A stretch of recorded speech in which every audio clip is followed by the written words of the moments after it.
ह्या सगळ्या प्रक्रियेतली अण्णा असोत, निवडणूक आयोगात असोत, इन्कम टॅक्स असोत, म्हणजे 5 तारखेला मोदींनी शाही स्नान केलं आणि त्या दिवशी सगळ्या मीडियाचं लक्ष जे होतं हे मोदींपर्यंतच होतं.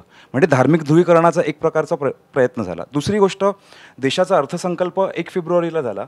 मग निवडणूक आयोगाने अर्थसंकल्पातनं मध्यमवर्गीयांना ज्या काही स्कीम्स दिल्या जातील किंवा सरकार जी काही घोषणा करेल, तर अर्थसंकल्पाच्या अगोदर 2 दिवस का नाही दिल्लीची निवडणूक घेतली? तर तो एक निवडणूक आयोगाचा बायसनेसबद्दल पण चर्चा व्हायला पाहिजे. तिसरी गोष्ट, दिल्लीसारख्या राज्यामध्ये केंद्र सरकारच्या मोठमोठी आस्थापना आहेत, केंद्र सरकारचे कर्मचारी आहेत.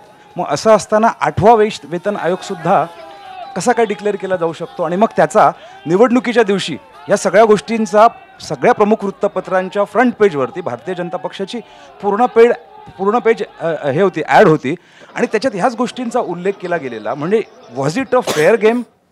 याच्याबद्दल सुद्धा विचार करायला पाहिजे. चला, सत्तेत आहात तुम्ही, सगळ्या यंत्रणांचा तुम्ही ताबा आहे, पण तरीसुद्धा तुम्हाला अनफेअर गेम का खेळावा लागतो?